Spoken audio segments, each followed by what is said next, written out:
Hello friends, मेरा नाम उज्ज्वल है और मैंने 64 बीपीएससी में 196 रैंक प्राप्त किया है। मुझे बिहार प्रोबेशन सर्विस मिला है और ये मेरा सेकेंड अटेम्प्ट था। आज डीकेटी के माध्यम से मैं 66 बीपीएससी मेंस दे रहे स्टूडेंट को लास्ट 15 डेज़ के स्ट्रैटेजी के बारे में डिस्कस करना चाहूँगा। This last 15 days is very important for you. ये last 15 days this is like make और ब्रेक। तो ये काफ़ी अहम है और ये डिसाइड करेगा कि आप आगे कैसे अच्छा परफॉर्म कर सकते हो, एग्ज़ाम में कैसे परफॉर्म करेंगे, ये डिसाइड करेगा। आपके ये 15 डेज़ पे डिपेंड रहेगा। तो इसके लिए मैंने पूरे डिस्कशन को 3 पार्ट्स में बांटा है। फर्स्ट पार्ट में टॉपिक वाइज इन 15 डेज़ में क्या क्या रिवाइज करनी चाहिए, किन किन टॉपिक्स पर ध्यान देना चाहिए, फर्स्ट पार्ट में मैंने वो डिस्कस किया है। सेकेंड पार्ट में I have discussed about D day. Examination के दिन आपका मेंटल स्टेट क्या होना चाहिए, एग्ज़ामिनेशन के दिन आप क्या आपके दिमाग में चलना चाहिए और एग्ज़ामिनेशन के दिन आप कैसे प्रिपेयर्ड रह सकते हो। और जो थर्ड पार्ट है इसका, उसमें हमने मेंटल स्टेट के बारे में डिस्कस किया है कि लास्ट 15 डेज़ में हमारा मेंटल स्टेट क्या रहना चाहिए, जनरल सिचुएशंस में क्या रहते हैं और हमें कैसे ये पॉजिटिव स्टेट में रहना है। तो आते हैं फर्स्ट पार्ट पे, जिसमें कि मैं topic wise, subject wise GS 1 और 2 में सब चीज़ को डिस्कस करूँगा।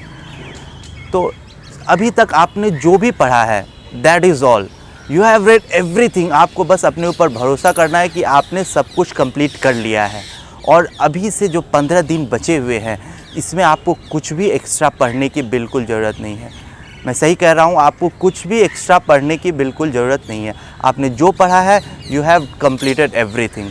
बस उसको रिफ़ाइन कैसे करना है, उसको स्ट्रीमलाइन कैसे करना है, अभी ये पढ़ने की समय नहीं, अभी ये समेटने की समय है। इसके लिए मैं बस एक छोटी सी कहानी आपको बताना चाहूँगा कि महाभारत में जब सारे युवराज, पांडव और दुर्योधन सब लोग जब गए अपने शिक्षा के लिए गुरुद्रोण के पास गुरुकुल में, तो जब प्रशिक्षण पूरा हो गया तो उन्हें अपने प्रजा के सामने अपने शक्ति को प्रदर्शन करना था। तो उस दौरान जब उनके प्रशिक्षण और उनके शक्ति प्रदर्शन के दौरान उन्हें 2 से 3 दिन की गैप मिली थी। तो अर्जुन ने गुरुद्रोण के पास गए और अर्जुन गुरुद्रोण से पूछते हैं कि गुरुदेव, आपने सारा प्रशिक्षण दे दिया, लेकिन अब जो मुझे शक्ति का प्रदर्शन करना है, जो हमारी एक तरह से एग्ज़ाम है हमारा, तो उसके लिए आप हमें क्या शिक्षा देना चाहोगे। तो गुरुद्रोण ने कहा कि तुमने सब कुछ कंप्लीट कर लिया है, तुमने सब कुछ, सारे ज्ञान को अर्जित कर लिया है, बस अभी सिर्फ तुम्हें अपने अस्त्र और शस्त्र पर जो है ध्यान देना है। तो यहाँ इसी कहानी से मैं एनालॉजी करके अभी कहना चाहूँगा कि आपने भी सब कुछ कंप्लीट कर लिया है, बस आपको रिफ़ाइन करना है और आपके मेंटल स्टेट को पॉजिटिव रखना है। तो आइए मैं टॉपिक वाइज बताता हूँ कि किन टॉपिक्स पे अभी रिवाइज़ कर सकते हैं और किन टॉपिक्स पे आप जो है कुछ एक्स्ट्रा इनपुट्स अभी दे सकते हैं। तो अगर बात करें GS 1 की, और GS 1 में सेक्शन 1 की बात करें तो history and art and culture, आप लोग सबको पता होगा कि 20 क्वेश्चंस अगर आपने प्रैक्टिस कर लिए तो उनमें से जो 3 क्वेश्चंस है वो पक्का बनेंगे। 6 क्वेश्चंस आते हैं जिसमें से 3 क्वेश्चंस आपको बनाने होते हैं। और कुछ इंपॉर्टेंट टॉपिक्स हैं, ऐसे तो आपने हिस्ट्री में सब कुछ पढ़ लिया होगा, लेकिन कुछ टॉपिक्स हैं जिनसे क्वेश्चन आने की प्रोबेबिलिटी बहुत हाई रहती है, तो अभी आप उसे रिवाइज़ कर सकते हो। और रिवाइज़ में आपको ये ध्यान में रखना है कि आप कॉम्प्रिहेंसिव रिवाइज़ ना करो, आप बस पॉइंट वाइज रिवाइज़ करो। फॉर एग्ज़ाम्पल, अगर आप 1857 रिवॉल्ट ऑफ 1857 की बात करें, इंपॉर्टेंट टॉपिक्स की अगर मैं बात करूं तो revolt of 1857, non cooperation movement, Champaran movement, civil disobedience movement, उसके बाद आता है पटना कलम, मौर्यन आर्ट, पाला आर्ट, इन सब को आपको जो है किसान movement, impact of western education, इन सब को आपको बस पॉइंट वाइज आपको रिवाइज़ करना है। वो टॉपिक देखते ही आपके दिमाग में ये सारे पॉइंट्स आने चाहिए।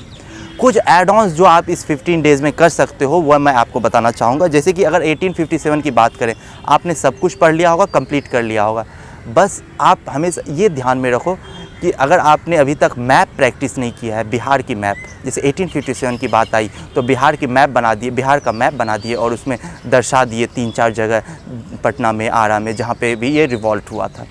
उसी तरह अगर बात करें कि हम आगे अगर बात करें पटना कलम की, तो पटना कलम में आपने उसकी हिस्ट्री, उसकी प्रेजेंट कंडीशन, उनकी कैरेक्टरिस्टिक सब कुछ पढ़ लिया होगा। लेकिन मैं कहना चाहूँगा कि अगर हिस्ट्री में भी आप पटना कलम के अगर हिस्ट्री में अगर आप उसे टाइमलाइन के तौर पे दर्शा सको, जैसे कि एक बॉक्स बना दिए, उसमें पहले जहांगीर, फिर आगे एरो दे के औरंगजेब, इस तरह से, और उनके टाइम में पटना कलम कैसे इवॉल्व होते गया, फिर मुर्शिदाबाद में, फिर ईस्ट इंडिया कंपनी में, ये सब आप दिखा सकते हो।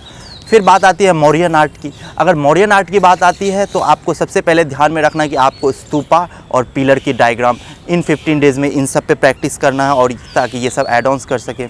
फिर आइए मधुबनी पेंटिंग। मधुबनी पेंटिंग में अगर आप टाइप्स बताते हो, जैसे मधुबनी पेंटिंग की टाइप्स होते हैं, तो उसमें आप बॉक्स बना दो, मधुबनी पेंटिंग के बॉक्स बनाए, उसे एरो दे के 2 टाइप्स दिखा दिए। उसी तरह आप फ्लो चार्ट, डायग्राम जहाँ भी ऐड कर सकते हो आप उसे ऐड करो। फॉर एग्जांपल पाला आर्ट है, पाला आर्ट में आप फ्लो चार्ट बना सकते हो। पाला आर्ट बनाए और उसकी 3 फ्लो चार्ट बना दिए, स्कल्पचर्स की, आर्किटेक्चर्स की, मैन्यूस्क्रिप्ट की। तो इन 15 डेज़ में आपने नॉलेज सारा ले लिया, बस आपको ये सारे एड ऑन्स करने हैं और इन सारे टॉपिक्स पर आपको स्टडी करना है, बस रिवाइज़ करना है। आपने पढ़ लिया है, बस आपको रिवाइज़ करना है। आते हैं सेक्शन 2 पे। जो GS1 की सेक्शन 2 होते हैं वो करेंट अफेयर्स हैं, और अभी आपको लग रहा होगा कि शायद मैंने कुछ पढ़ा है, कुछ छूट गया है, और ये ऑब्वियस है, करंट अफेयर्स इतनी वास्ट होती है।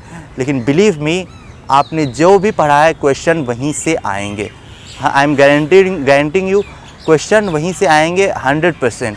आपने जो पढ़ा है बस वहीं से, आपको पैनिक नहीं होना है। आपने IR के क्वेश्चंस पढ़े होंगे, आपने रिपोर्ट्स पढ़े होंगे, आपने अलग अलग एस्पेक्ट्स, स्कीम्स वाले भी पढ़े होंगे, ताकि ये करंट में आ सकते हैं। बस मैं इन 15 डेज़ में कहना चाहूँगा कि आप हर एक टॉपिक को रिवाइज़ करने से ज़्यादा इम्पॉर्टेंट है आप उस टॉपिक के या उस क्वेश्चंस के, जैसे इंडिया पाकिस्तान के रिलेशंस अगर कई बार पूछ देते हैं तो उसमें आप बस बुलेट पॉइंट्स अपने दिमाग में याद रखो, बाकी फ्लो बनते रहेगा। तो उसमें आप सबसे, और फिर एग्ज़ाम के तौर पे देखें तो करंट अफेयर्स में सबसे ज़्यादा इम्पॉर्टेंट है कि you choose your questions very wisely. आपको क्वेश्चन 3 बनाने हैं, लेकिन वहाँ पे क्वेश्चन ज़्यादा दिए हुए हैं, तो आप क्वेश्चन वाइजली चूज़ करो, और उसके लिए मैं आगे बताऊँगा कि आपकी क्या स्ट्रैटेजी रहनी चाहिए क्वेश्चन चूज़ करने के। फिर दूसरी बात कि इन 15 डेज़ में आप मैप प्रैक्टिस कर लो। IR के क्वेश्चंस के लिए आप इंडिया पाकिस्तान, इंडिया नेबरहुड और वर्ल्ड मैप, ये सारे प्रैक्टिस कर लो, ताकि अगर इंडिया ईरान की क्वेश्चंस आते हैं तो आप इंडिया वर्ल्ड मैप बनाकर ईरान में इंडिया के प्रोजेक्ट्स को दिखा सकते हो, इंडिया नेपाल के मैप में दिखा सकते हो। तो ये सारा आप प्रिपेयर कर सकते हो। बाकी रिपोर्ट और इंडेक्स की अगर क्वेश्चंस होंगे तो आपको बस ये सोचना है कि इस क्वेश्चंस में हम फ्लो चार्ट कैसे घुसाएं, टेबल्स कैसे घुसाएं, डायग्राम्स कैसे घुसा दें। बस इन 15 डेज़ में आपको बस इन्हीं सब चीज़ों पर ध्यान देना है। फिर आते हैं पेपर 1 की 3rd सेक्शन में, जिसमें की होती है स्टैट्स। अब मैं स्टैट्स में स्टूडेंट्स को 2 हिस्सों में बांटना चाहूँगा। एक वो जो इंजीनियरिंग बैकग्राउंड के हैं और जिन्हें मैथ्स में काफ़ी मज़ा आता है, और एक वो जो आर्ट्स बैकग्राउंड के हैं और उन्हें मैथ्स में मज़ा नहीं आता और स्टैट्स उनके लिए काफ़ी डरावना लगता है। तो अगर इंजीनियरिंग बैकग्राउंड के स्टूडेंट की बात करें तो आपको 72 मार्क्स में 70 टारगेट करना है, और यस 70, और आप 70 अचीव कर सकते हो। बस आपको ध्यान रखना है कि वहाँ पे आप जब क्वेश्चन सॉल्व कर रहे हो तो दिमाग काफ़ी पीसफुल और शांत रहना चाहिए। और दूसरी बात ये कि आप स्टैट्स की क्वेश्चंस में स्टेप मार्किंग होते हैं, तो आपको वो देखना है कि आप स्टेप भी सही से लिख रहे हो, डायरेक्ट आंसर नहीं लिख रहे हो। वहीं अगर दूसरी बात करें कि जिन स्टूडेंट का आर्ट्स बैकग्राउंड है और जिन्हें प्रिपरेशन में या स्टैट्स में काफ़ी डर लगता है, तो आपको टारगेट करना है कि आप अपनी मार्क्स को स्टैट्स में कितने मैक्सिमाइज़ कर सकते हो। तो उसके लिए आपको ये ध्यान में रखना कि स्टेप मार्किंग भी होते हैं, और जहाँ तक स्टेप मार्किंग की बात है आप बस स्टार्ट कर दो, हो सकता है कि आप कहीं पे अटक जाओगे, वहाँ तक छोड़ दो। इस तरह से आप स्ट्रेटटाइज कर सकते हो और आप आगे स्टैट्स में भी आप स्कोर कर सकते हो। फिर आते हैं GS2 पे। GS2 की अगर बात करें तो GS2 में पहला पार्ट होता है पॉलिटी। तो आपने पॉलिटी में बहुत कुछ पढ़ा होगा, मुझे यकीन है कि आपने लक्ष्मीकांत बहुत अच्छे से पढ़ा होगा और साथ ही साथ आपने टेस्ट सीरीज़ भी प्रैक्टिस किया होगा। लेकिन कुछ टॉपिक्स जिससे कि बार बार क्वेश्चन आते हैं, मैं बस उन्हें मेंशन करना चाहूँगा जिसे कि आप इस 15 डेज़ में रिवाइज़ कर सकते हैं। For example fundamental right, DPSP, preamble, governor, party system जिसमें कि कास्ट के रोल हो सकते हैं, कोलिशन गवर्नमेंट हो सकते हैं, जुडिशियल रिव्यू, इन सारे टॉपिक्स को बस आप एक बार ग्लैंस कर सकते हो, एक बार रिवाइज़ कर सकते हो, डिटेल में नहीं, बस आपके दिमाग में वो पॉइंट्स आने चाहिए। इसके सिवा जो सबसे ज़्यादा आपके मार्क्स को इन्हेंस करेगा वो होते हैं कुछ पॉइंट्स जो मैं बता रहा हूँ अभी। आप अगर लक्ष्मीकांत पढ़ोगे तो उसमें देखना कई बार देता है कॉन्स्टिट्यूएंट असेंबली में ये डिस्कस हुआ, तो वो जो पॉइंट है वो अगर आप आंसर में लिखते हो तो आपके आंसर काफ़ी इफेक्टिव हो जाते हैं कि अकॉर्डिंग टू कॉन्स्टिट्यूएंट असेंबली। फिर वहीं डॉक्टर BR अम्बेडकर की कोई स्टेटमेंट है, अगर आप उसे लिखते हो तो वो काफ़ी इम्पैक्टफुल हो जाते हैं। किसी जजमेंट है, जुडिशियल रिव्यू से जुड़े हुए जजमेंट हैं, उस जजमेंट को आप अगर लिख देते हो। रिसेंट में एग्जाम्पल्स हैं, अगर मान लो गवर्नर के पावर या स्पीकर के पावर पे आता है कोई क्वेश्चन और एग्जाम्पल आप कर्नाटक के, राजस्थान के देते हो, तो वो काफ़ी और इम्पैक्टफुल हो जाता है। फिर उसी तरह आपको हर एक क्वेश्चंस के आर्टिकल्स, शेड्यूल, पार्ट्स, ये सारे आपको अच्छे ढंग से याद रहनी चाहिए। अब जैसे मैं एग्जाम्पल के तौर पे बताऊं तो अगर फंडामेंटल राइट्स के क्वेश्चन आ रहे हैं, जैसे पिछली बार भी एक क्वेश्चन आया था, तो आप उसमें नॉर्मल में लिख तो सकते हो, साथ ही साथ आप अगर उसमें टेबल बना दो, fundamental right 14 to 18, article 14 to 18, right to equality, ऐसे अगर टेबल बना दो वो काफ़ी इंपॉर्टेंट और इम्पैक्टफुल हो जाएगा। अगर आप उसमें वो स्टेटमेंट यूज़ कर रहे हो कि जैसे it is a Magna carta of Indian constitution, तो ये और इम्पैक्टफुल हो जाएगा। और ये सारे स्टेटमेंट जो मैं बता रहा हूँ ये सारे लक्ष्मीकांत में दिए हुए हैं। उसी तरह अगर डीपीएसपी की बात करें तो it is a novel feature, ये कहा गया है डॉक्टर बी आर अम्बेडकर के द्वारा, ये चीज़ अगर आप यूज़ कर दो, या गवर्नर अस्टिन ने जो कहा है कि it is the conscience of the constitution, तो आप ये वर्ड यूज़ कर सकते हो। आप टेबल बना सकते हो, गांधीयन, सोशलिस्ट, इंटेलेक्चुअल्स, ये सारे लिबरल इंटेलेक्चुअल्स, ये सारे तरीका आप यूज़ कर सकते हो और ये 15 डेज़ में आप अपने आंसर को रिफ़ाइन करने के लिए कर सकते हो। उसी तरह गवर्नर है, गवर्नर के पावर से जुड़ी हुई कुछ कमिटीज़ हैं, आपने हो सकता है आपने आंसर राइटिंग में ये सब किया होगा, लेकिन इस 15 डेज़ में आप इन सब चीज़ों पे एक बार ध्यान दे सकते हो और अलग से एक बार उस चीज़ों को ही हाईलाइट कर सकते हो। जैसे कि it is a linchpin between centre and state, या जो सुप्रीम कोर्ट की कुछ जजमेंट्स हैं या पावर्स अगर बता रहे हैं गवर्नर के, तो टेबल्स के फॉर्म में बता रहे हैं, फ्लो चार्ट्स के फॉर्म में बता रहे हैं। जैसे जुडिशियल रिव्यू है तो डिफरेंट केसेस और जजमेंट्स हैं, मेनका गांधी केस हुए या नहीं तो केशवानंदा भारती केस हुए, ये सारे चीज़ जो होते हैं, ये सारे एस्पेक्ट जो होते हैं आपको कवर करने हैं। उसके बाद आते हैं GS2 के पार्ट सेक्शन 2 पे। GS2 का सेक्शन 2 इंक्लूड करता है ज्योग्राफी और इकोनॉमिक्स, और क्वेश्चंस जो आते हैं काफ़ी जनरल क्वेश्चंस रहते हैं। पॉवर्टी, हेल्थ, वो डिटेलिंग नहीं रहते हैं। 38 मार्क्स का लिखना होता है, काफ़ी general. Poverty, health, unemployment, economic downfall, government scheme से क्वेश्चन आ जाएंगे, इंडस्ट्री से क्वेश्चन आ जाएंगे, MSME से क्वेश्चन आ जाएंगे। तो मुझे ये लगता है कि आपने 100% प्रिपेयर कर लिया होगा, एक एक टॉपिक को आपने डिटेल में प्रिपेयर कर लिया होगा। इसमें जो एड ऑन्स है बिहार वाले एस्पेक्ट्स को मैं वो आगे डिस्कस करूँगा।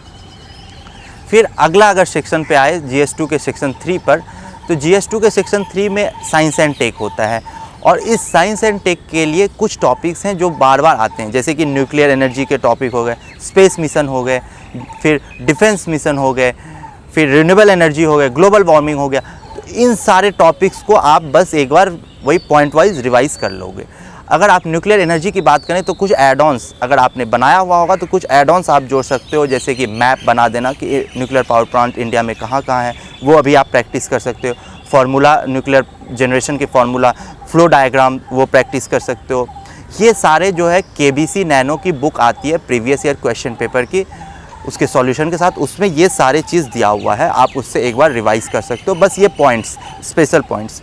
स्पेस मिशन में आप कर सकते हो, स्पेस मिशन में टाइप्स को बनाना है तो वो आप दर्शा सकते हो। डिजास्टर मैनेजमेंट, सोलर अलायंस में जैसे एलिमेंट्स बनाना है तो एक बॉक्स में बना दिए इंटरनेशनल सोलर अलायंस के elements of international solar alliance, और एरो निकाल के जितने एलिमेंट्स हैं उन्हें दर्शा दिए।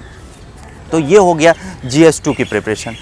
अब काफ़ी मैं इन सब के बाद मैं कुछ जनरल प्रिपरेशन बताना चाहूँगा, जनरल आइडियाज़ बताना चाहूँगा सब्जेक्ट से जुड़े हुए। सबसे पहली बात तो आप क्वेश्चन को वाइजली चुनो, choose your questions very wisely, हमेशा ये कहा जाता है। और अपने क्वेश्चन को अब चूज़ कैसे करें, आपने पढ़ लिया है लेकिन फिर भी एग्जामिनेशन हॉल में अगर आपको लगा कि मैं ये इस क्वेश्चन को आंसर करूं या इस क्वेश्चन को आंसर करूं, तो उसके लिए अपने दिमाग में ये रखना है, सबसे पहले आप हर एक क्वेश्चन को पढ़ो। Read all questions twice, read all question twice. हो सकता है कि आप फर्स्ट क्वेश्चन जो पढ़े मौर्यन आर्ट और अच्छा लगा और लिखने लगे, लेकिन हो सकता है उससे भी अच्छा क्वेश्चन आप लिख सकते थे, वो नहीं लिख पाए। इसलिए रीड ऑल क्वेश्चन ट्वाइस। फिर उसके बाद मोर इफेक्टिव बनाने के लिए, मोर इफेक्टिव किस में आप लिख सकते हो, मोर कॉम्प्रिहेंसिव किस में लिख सकते हो, मोर इम्पैक्टफुल किस में आप लिख सकते हो, किस में आप एक्स्ट्रा एड ऑन्स कर सकते हो, डायग्राम्स के थ्रू, टेबल्स के थ्रू, चार्ट्स के थ्रू, वो क्वेश्चन को आप सेलेक्ट करो। कई बार डाउट्स होंगे लेकिन आप जब इन एंगल से सोचोगे तो तो आपके क्वेश्चंस जो है सिलेक्शन वो प्रॉपर होंगे और क्वेश्चन सिलेक्शन पे आपके मार्क्स डिसाइड होंगे। अगर आपने रॉन्ग क्वेश्चन सेलेक्ट कर लिया तो आपके परफॉर्मेंस पे काफ़ी असर पड़ सकता है। फिर उसके बाद जो काफ़ी इम्पॉर्टेंट चीज़ होता है वो है ऐड बिहार पर्सपेक्टिव। ये चीज़ें बहुत लोग प्रिपरेशन में छोड़ देते हैं, खास करके जो यूपीएससी की प्रिपरेशन करते हैं वो बिहार का पर्सपेक्टिव जोड़ना इसमें भूल जाते हैं। तो अब बिहार के पर्सपेक्टिव कैसे जोड़े, हर एक टॉपिक में हमें जोड़ना होता है। तो इन 15 डेज़ में आप बिहार के पर्सपेक्टिव जो हैं उन्हें प्रिपेयर कर सकते हो। 3 सेक्शंस में डिवाइड करो, एक बिहार के एग्जाम्पल्स, दूसरे बिहार के डाटा और तीसरे बिहार के स्कीम्स।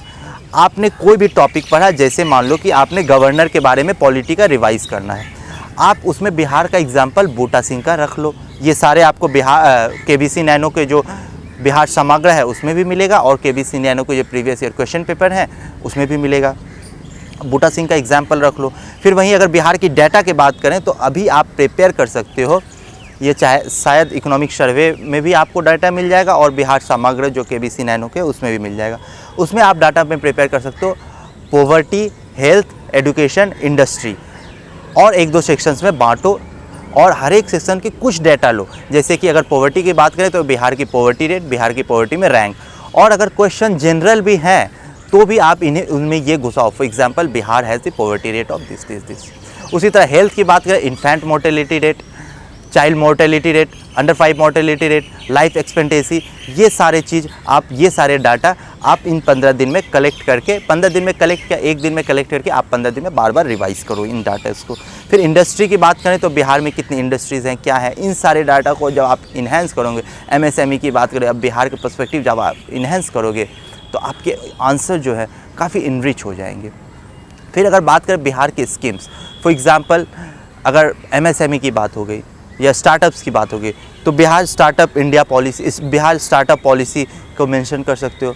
आपको डिटेल भले ही नहीं मालूम है लेकिन आप ये चीज़ अगर मेंशन कर दोगे और एक लाइन लिख दोगे तो ये काफ़ी आपको इनरिच करेगा। उसी तरह युवा है, अगर हेल्थ की बात हुई तो सबला स्कीम को आप बोल सकते हो, जननी सुरक्षा योजना को बोल सकते हो। उसी तरह डीपीएसपी की बात हुई तो उसमें आप जीविका जो है बिहार की सेल्फ हेल्प ग्रुप के तौर पे उसे आप बोल सकते हो। तो इन सारे स्कीम्स को अभी इन 15 डेज़ में इन सारे टॉपिक्स पर रिवाइज़ करो। आप इन सारे टॉपिक्स में अगर आपने बना रखा है वेल एंड गुड, अगर आपने नहीं बना रखा है तो एक दिन लगो, आप बनाओ और इन सारे टॉपिक्स पर रिवाइज़ करो। बाकी जो भी चीज़ हैं, बाकी जो भी आपने अपने मटेरियल को तैयार रखा है, स्टडी मटेरियल, वो आपके फाइन है, दैट इज़ वेरी गुड। बस ये एड ऑन्स है। इसके सिवा अगर बात करें, थर्ड पॉइंट में आना चाहूँगा जनरल डिस्कशन पे, maps, chart, table, flow diagram, flow diagram, कोई भी डायग्राम और कोटेशंस, ये काफ़ी इम्पॉर्टेंट हैं। ये आप कहीं ना कहीं घुसाओ। जैसे कि मान लो कि आप कोई भी चीज़ के टाइप्स लिख रहे हो तो उसे आप फ्लो चार्ट के फॉर्म में लिख दो। अगर आप टाइप्स लिख रहे हो तो उसे फ्लो चार्ट के बॉक्स बनाओ और 3 डायग्राम या 3 टाइप्स हैं तो 3 पार्ट्स बना दो।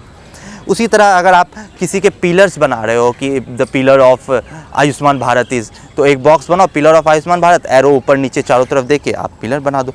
इन सारे चीज़ों को आपके 2 चीज़ करना, इन सारे चीज़ों को आपके एक तो मेंटल स्टेट में घुसाना है कि मेंटली हम ये करेंगे, और दूसरी कि आप हर एक टॉपिक में सोचो कि कैसे इसे इंटीग्रेट करें। मैप प्रैक्टिस के लिए आप बिहार, इंडिया और वर्ल्ड तीनों की मैप प्रैक्टिस कर लो इस दौरान।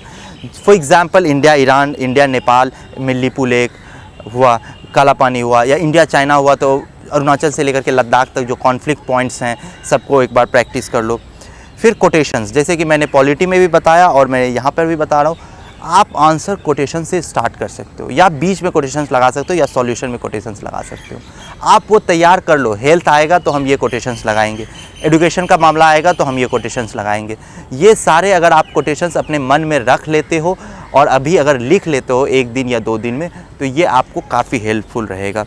जैसे पॉलिटी का है तो डॉक्टर बी आर अम्बेडकर के कोटेशंस लगा सकते हो, या इंडिया चाइना या इंटरनेशनल रिलेशंस पे लिख रहे हो तो आप जो उस कोटेशंस को आप मेंशन कर सकते हो। जैसे कि मैंने इंडिया और चाइना में लिखा था कि जो हमारे प्राइम मिनिस्टर ने उस वक्त कहा था कि 1 + 1 should not make 2, rather it should make 1 + 1 should make 11। और हमारे एक्सटर्नल अफेयर्स मिनिस्टर जो उस वक्त फॉरेन सेक्रेटरी थे, उन्होंने कहा था कि our difference should not become dispute. तो इन सारे कोटेशंस को अगर आप कहीं से मिल रहा है, कहीं से आप अगर गूगल सर्च करोगे तो मिल जाएगा और उसे आप लिख सकते हो। ये आप स्टार्टिंग में शुरू कर सकते हो या एंड में कर सकते हो। बाकी रिपोर्ट्स, कमिटीज़ के रिपोर्ट्स होते हैं या इन बहुत सारे इंडेक्सेस होते हैं, वो सारे इंडेक्स को कैसे यूज़ करना है, कहाँ फिट इन करना है, वो आप कर लो। जैसे कि अगर रिन्यूएबल एनर्जी पे आया तो आप यूएनईपी की कोई रिपोर्ट्स या इंडेक्स आपने पढ़ा होगा, उसे जोड़ देना है। इन सब चीज़ों पे आप अगर अभी ध्यान दे दो तो काफ़ी इम्पैक्टफुल होगा। एमएसएमई की कमेटी बनी या एजुकेशन के बारे में कुछ रिलेटेड आया तो वहाँ कमेटी का नाम लिख दिए, तो ये सब काफ़ी इंपॉर्टेंट होता है। नेक्स्ट पॉइंट, जो फोर्थ पॉइंट आता है, अंडरलाइन करना। तो अंडरलाइन करना काफ़ी इंपॉर्टेंट है। अंडरलाइन आखिर हम लोग करते क्यों हैं? अंडरलाइन आप इसलिए करते हो कि कहाँ पर आप उस एग्जामिनर जो आपके आंसर चेक कर रहे हैं उनका अटेंशन सीक करना चाहते हो, उसके लिए आप अंडरलाइन करते हो। साथ ही साथ अंडरलाइन आप इसलिए करते हो कि आपके आंसर्स वो हाईलाइट हो, जो इंपॉर्टेंट पॉइंट्स है हाईलाइट हो। तो अंडरलाइन के लिए मैं कहना चाहूँगा, मेरा खुद का एक एक्सपीरियंस है कि जब मैं GS1 दे रहा था फर्स्ट डे में, तो मैं अंडरलाइन करने के लिए सोचा कि ब्लू पेन से लिख रहा हूँ तो ब्लैक पेन से अंडरलाइन करूँगा। तो जब आंसर कंप्लीट हो जाता था तो ब्लू पेन को रख दिया और मैं ब्लैक पेन से अंडरलाइन करता था। तो इससे मेरा टाइम थोड़ा कंस्ट्रेन हो गया और अंत में जो फर्स्ट पेज में लिखना पड़ता है, क्वेश्चन नंबर और कितने पेज से कितने तक लिखे, ये मैं लिख नहीं पाया था।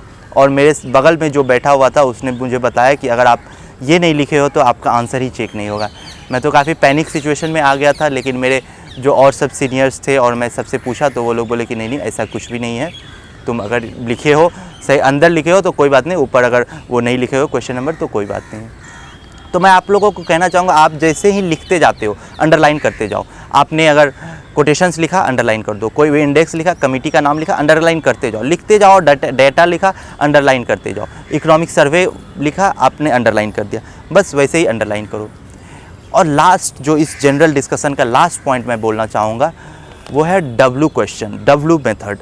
वो क्या होता है कि कई बार आपने सब कुछ पढ़ लिया लेकिन उसके बावजूद भी एक क्वेश्चन ऐसा आ गया कि जिसके बारे में आपको पता है लेकिन पूरे अच्छे से नहीं पता है, तो उसको कैसे लिखें। अब वो एक पैनिक सिचुएशन आ जाएगा, लेकिन आप उस वक्त भी ये जो W मेथड है वो काम आता है। W मेथड क्या होता है कि आप कोई भी क्वेश्चन पढ़े, उसके व्हाट, वाई, हाउ, इम्पैक्ट और सॉल्यूशन, इस पर ध्यान दो, बस ऐसे ही। और जितना और भी अगर कुछ ऐड कर सकते हो तो वो भी। फॉर एग्जांपल, अगर सस्टेनेबल डेवलपमेंट पे क्वेश्चन आ गया कि इंडिया में कैसे, बिहार में कैसे सस्टेनेबल डेवलपमेंट किया जाए, तो आप शुरू करो व्हाट से। व्हाट, सस्टेनेबल डेवलपमेंट क्या है, वाई, क्यों सस्टेनेबल डेवलपमेंट करना चाहिए, हाउ, कैसे अचीव करते हैं, इसका पॉजिटिव और नेगेटिव इम्पैक्ट क्या है।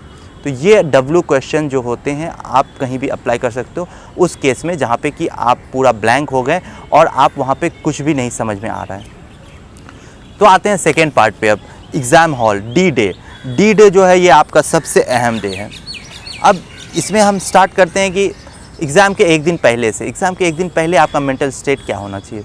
एग्ज़ाम के एक दिन पहले आप बुक्स बंद कर दो, माइंड को रिलैक्स करो, और एग्ज़ाम के एक दिन पहले आप take a deep good sleep, it's very important. So एक अच्छे 8 घंटे की नींद लो, सुबह फ्रेश स्टार्ट करो, मॉर्निंग में एक पॉजिटिविटी रहनी चाहिए, और रात में लाइट खाना खाओ। फिर कुछ चीज़ें इसमें हैं जो आपको सिली लग सकता है, लेकिन ये एग्ज़ाम में बहुत इंपॉर्टेंट होते हैं और ये इम्पैक्ट करते हैं आपके परफॉर्मेंस पे।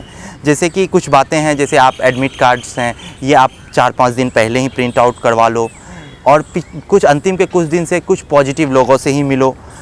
आप स्टैटिस्टिक्स के लिए कैलकुलेटर ले जा सकते हो, नॉर्मल कैलकुलेटर, साइंटिफिक कैलकुलेटर नहीं, नॉर्मल कैलकुलेटर। तो आप कैलकुलेटर ले जाओ, साथ में वॉच, वाटर बॉटल और पेन ये ले जा सकते हो, ये ले जाओगे। और पेन आप वही ले जाना जिस पेन से आपने टेस्ट सीरीज़ में प्रैक्टिस किया है। फिर एग्ज़ाम हॉल में जब आप जाओगे तो कई बार स्टार्टिंग में आपको पैनिक लगेगा एग्ज़ाम में घुसने के वक्त, तो उस वक्त क्या करना, आप एक डीप ब्रीथ लेना, deep breath, take a deep breath, 2-3 बार अच्छे से सांस लोगे, आपके पैनिक सिचुएशन नॉर्मल हो जाएंगे। अब फिर वो मैंने कह दिया, हर एक क्वेश्चन को रीड क्वेश्चन ट्वाइस, और फिर जिस क्वेश्चन पे लिखना है उस, और एक बार जिस क्वेश्चन को आपको लिखना है तो उसके जो भी पॉइंट्स आ रहे हैं आपके माइंड में, 30 सेकंड के लिए आप सोचो कि क्या लिखना है, और आप बस क्वेश्चन के चारों तरफ या नहीं तो लास्ट पेज पर आप ये रैंडमली लिख दो, ये पॉइंट्स मुझे लिखना है, ये कमेटी के बारे में लिखना है, ये कमेटी के बारे में लिखना है, ये बस उसका नाम लिख दो, ताकि वो जब आप आंसर लिख रहे हो तो वो छूटे नहीं। और लास्ट पॉइंट मैं एग्जामिनेशन हॉल के प्रिपरेशन में कहना चाहूँगा कि don't stuck in one question, खास करके स्टैट्स के लिए। कई बार क्या होता है कि जब हम स्टैट्स की क्वेश्चन बनाते हैं, गलती हो गया, फिर से ट्राई कर रहे हैं, तो इससे क्या होता है कि 2 चीज़ होते हैं, एक तो आपके टाइम जाते हैं और एक आपकी जो मेंटल स्टेट है वो डिग्रेड होना शुरू होता है, आपके फ्रस्ट्रेशन लेवल बढ़ जाते हैं। तो आप स्टक मत हो कोई भी क्वेश्चन पे, don't stuck at any questions. अगर आपको नहीं हो रहे हैं, अगर आप उसमें फंस रहे हो तो उसे छोड़ दो, अगले क्वेश्चंस को बनाना शुरू कर दो। तो ये थे हमारे एग्जामिनेशन हॉल में डी डे। डी डे में आपको क्या करना चाहिए, डी डे में आपके क्या मेंटल स्टेट रहनी चाहिए, ये मैंने बता दिया।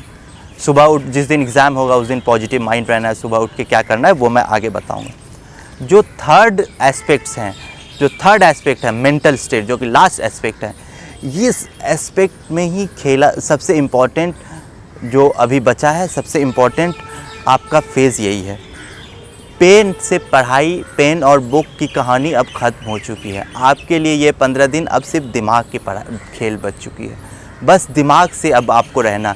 इस 15 दिन में अगर आप पैनिक हुए, आपके परफॉर्मेंस और efficiency, no matter how much you have studied, आपके परफॉर्मेंस और एफिशिएंसी पे असर होगा। और अगर आप पैनिक नहीं हुए और अगर पॉजिटिव स्टेट में रहे, मोटिवेटेड रहे, आई एम गारंटिंग यू आपके परफॉर्मेंस और आपके जो मेंटल स्टेट के कारण आपके एफिशिएंसी, ये जो प्रिपरेशन आपने किया था उससे भी डबल हो जाएंगे। तो कैसे ये क्या क्या प्रॉब्लम आएंगे और उसे कैसे ओवरकम होना है, मैं इसके बारे में बताऊंगा। First of all panic. सबका कहना है कि सर मुझे पैनिक बहुत आता है, फियर बहुत हो रहा है, आई एम फीलिंग वेरी एंसियस, बहुत एंजाइटी हो रही है। अगर आपके साथ ये हो रहा है तो समझ लो कि आप नॉर्मल हो, आपने पढ़ाई किया है, ये नॉर्मल है, ये ऑब्वियस है, ये हर एक के लिए ऑब्वियस है। लेकिन इसे नॉर्मलाइज कैसे करें, ये समझना बहुत ज़रूरी है। हमें जो है इसे समझना हो कि ये चीज़ को हम रैशनल वे में देखते हैं और इसे हम कैसे, ये सबके साथ होता है, ये होगा, ऑब्वियस है, कोई बात नहीं, लेकिन मुझे खुद पर भरोसा है, मैं अच्छा करूँगा, ये चीज़ हो जाए। जैसे कि 3 इडियट में कहता है ऑल इज़ वेल, बस वैसे ही दिमाग में अपने मेंटल स्टेट को बुड़बक बनाओ कि नहीं ठीक है, कोई बात नहीं, ये तो this is just an exam. तो ये चीज़ करना है। फॉर एग्ज़ाम्पल जब आर्मी में वॉर करने जाते हैं तो उसके पहले वो लोग क्या करते हैं कि बटालियन के जो कमांडिंग ऑफिसर होते हैं, सीओ होते हैं, वो किसी को बुलाकर टेल सम जोक्स, तो वो जोक बोलते हैं ताकि मोमेंट लाइट हो। तो उसी तरह आपको भी अपने मेंटल स्टेट को लाइट करना है। उस मेंटल स्टेट को लाइट करने के लिए आपको बार बार नहीं सोचना कि एग्ज़ाम में क्या होगा, बल्कि सोचना है कि कोई बात नहीं, this is just a exam, I will clear it, I have studied everything. फिर हो सकता है कि जैसे एग्ज़ाम नज़दीक आए तो कई बार हो सकता है कि अगर आपने ढाल लिया अपने आप को तो कोई प्रॉब्लम नहीं, लेकिन उसके बाद पैनिक सिचुएशन और बढ़ सकता है, ये बहुतों में होता है। तो उसके लिए क्या करें, तो मेरा कहना आज से एग्ज़ाम तक आप ये सोचो कि डेली मेरा एग्ज़ाम है, आज भी मेरा एग्ज़ाम है, कल भी मेरा एग्ज़ाम है, परसों भी मेरा एग्ज़ाम है, और अपने आप को उसी ढंग से ढाल लो। जैसे कि आप सुबह उठ के मेडिटेशन करो, हर एक दिन मॉर्निंग में मेडिटेशन करो, सुबह में 5 मिनट 2 मिनट जितनी देर हो सकते हैं। उससे क्या होगा, आपका मेंटल पीसफुल होगा और साथ ही साथ आपकी मेंटल स्टेट के कारण आपके परफॉर्मेंस भी अच्छे होंगे। फिर मॉर्निंग में थोड़ी देर प्रेयर कर लो। आप जिस भी फेथ के हो, जिस भी फेथ पर विश्वास करते हो, उस फेथ के गॉड से आप प्रेयर कर लो। और अगर आप एथिस्ट हो तो आप अपने माता पिता के प्रेयर कर लो, बस 5 मिनट के। ये बस एक आपके मेंटल स्टेट को बदलेगा और आपको लगेगा कि कोई है जो आपके हाथों में हाथ डालकर आपको आगे बढ़ा रहा है।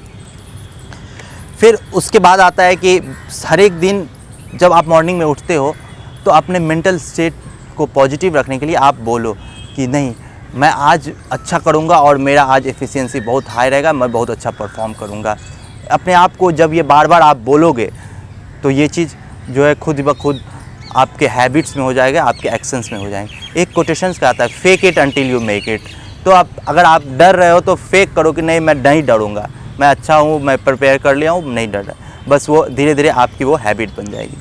फिर हर एक रात, आज से जितने दिन बचे हुए एग्ज़ाम के, हर एक रात को सोने से पहले अपने आप को बोलो कि आज मैंने बहुत अच्छा किया, कल मैं और भी अच्छा परफॉर्म करूँगा, मेरा मेंटल स्टेट बहुत अच्छा है, मुझे कोई डर नहीं लग रहा है। इसके बाद जो है कि ये 15 डेज़ जो भी दिन बचे हुए हैं आपके लिए काफ़ी इंपॉर्टेंट है। मैं उसमें ये भी कहना चाहूँगा कि आप सिर्फ पॉजिटिव लोगों से मिलो, नेगेटिव लोगों से दूर हटो, मोबाइल को कम यूज़ करो, सोशल मीडिया को एकदम नहीं यूज़ करना है। और अगर आप किसी रिलेशनशिप में हो तो आप रिलेशनशिप मत तोड़ो, या अगर रिलेशनशिप में नहीं हो तो आप उसमें इन्वॉल्व अभी मत हो, क्योंकि this is very crucial time. अगर आपकी मेंटल स्टेट पे थोड़ा सा भी अगर डेविएशन होता है तो एग्ज़ाम पे असर पड़ेंगे। तो ये थे सारे एस्पेक्ट्स जो मैंने कवर किया। एट द एंड मैं कहना चाहूँगा कि आपने जो पढ़ लिया है you will surely make it, you have done everything. बस आपके मेंटल स्टेट को पॉजिटिव रखना है, बस आपको एक सपोर्ट चाहिए। बस आप पॉजिटिव रहो, हड़बड़ाओ नहीं, हर एक चीज़ पढ़ लिया, एड ऑन्स जोड़नी है बस और आप बहुत अच्छा कर सकते हैं। I am guaranteeing you, I am giving the guarantee with a note that you will surely make it. Be confident and you will make it. Thank you.